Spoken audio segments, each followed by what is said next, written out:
Okay guys, so an attack from mount, Americana.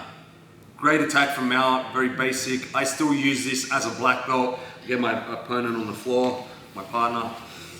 Okay, so when I talk about attacking from here, so when we talk about stabilizing mount, you know, sometimes in the fight, it's probably better for me to stabilize the position first before I start attacking. So as I said before, depending on what my opponent's doing, the thing that I like to talk about when I'm stabilizing, sometimes I'll just stabilize the guy, let him carry my weight like I'm skydiving, makes me a lot heavier, whether it be I'm grapevining, crossing my feet under the guy, or just bringing my toes together.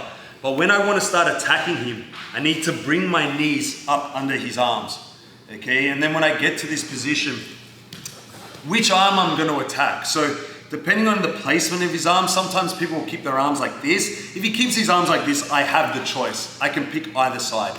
If he overlaps the arm, that's going to make it, you know, obviously the top arm that I need to attack. So just keep that in mind. If the hands are like this, either side, I have the option. If the arms are crossed, I'm always going to attack the one that's on top. Okay, now when I attack, you got a bad shoulder? No. I always ask my partner if they've got a bad shoulder so that I don't hurt their shoulder. Okay, and whenever we're doing shoulder locks, okay, or any sort of, let's say, limb attack, we always want to do this nice and controlled and slow. You know, you don't want to tear the person's ligament when you're doing the technique. So now when I want to separate his arm from his body, okay, so he's going to be strong here. He's going to be nice and strong. So I'm going to use two hands, one on the wrist, one on the elbow, and like a monkey paw.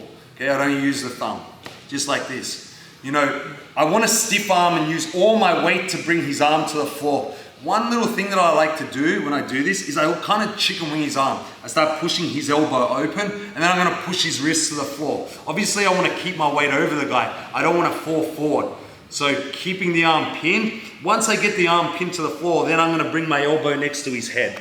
Okay, and always keeping my elbow in connection to his head. Make sure you don't drop your elbow on your partner's face when you're doing this. If it's a fight, cool, no problems. But in training, make sure you keep your partner safe. All right, now, elbow goes next to his head. I'm just gonna move this way so you can see how I connect my hands. Now, I'm gonna take the second hand underneath his bicep. I go inside. A very common thing I see with beginners, instead of going over the top, and I tell kids, you know, like you're covering a watch on your wrist, some beginners will grab their hand like this with the palm facing up. That's wrong. Okay, so palm goes over the top, no thumb. Now, what I like to do to tighten the shoulder is I'm gonna decelerate the wrist slightly.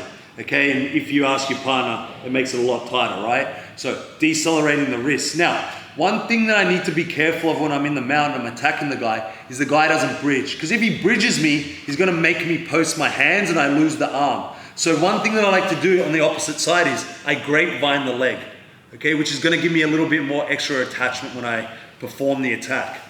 Okay, now I'm here, I take my arm inside, decelerate the wrist, and then I'm going to slide the hand towards the hip and elevating his elbow at the same time. Nice and slow, of course, taking care of my partner. Okay, again, he's got the hands together. You can go side to side, picking whichever one. Remember, if they're overlapped, I'm always going to attack the top one.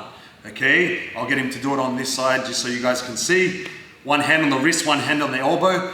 As I said before, one thing I like to do is I like to chicken wing the guy's arm first and then push using my weight, stiff arming, and then I bring my elbow next to his head. Make sure your partner's not looking at your elbow when you do so, otherwise you may crack him in the face. So, elbow goes right next to the head, bringing my arm underneath the bicep and covering my wrist like I'm covering a watch. Okay, make sure it's palm facing down, not palm up.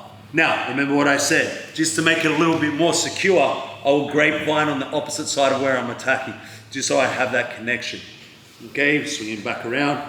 Look, I connect my hands, decelerating the wrist, which tightens the shoulder, and then I'm gonna slide the elbow down towards the hip, painting the floor. I say this to kids, it's like the hand is a paintbrush, painting the floor with the hand, elevating the elbow to the sky. Make sure when we're doing this attack, we do it nice and slow so we take care of our partner. Okay,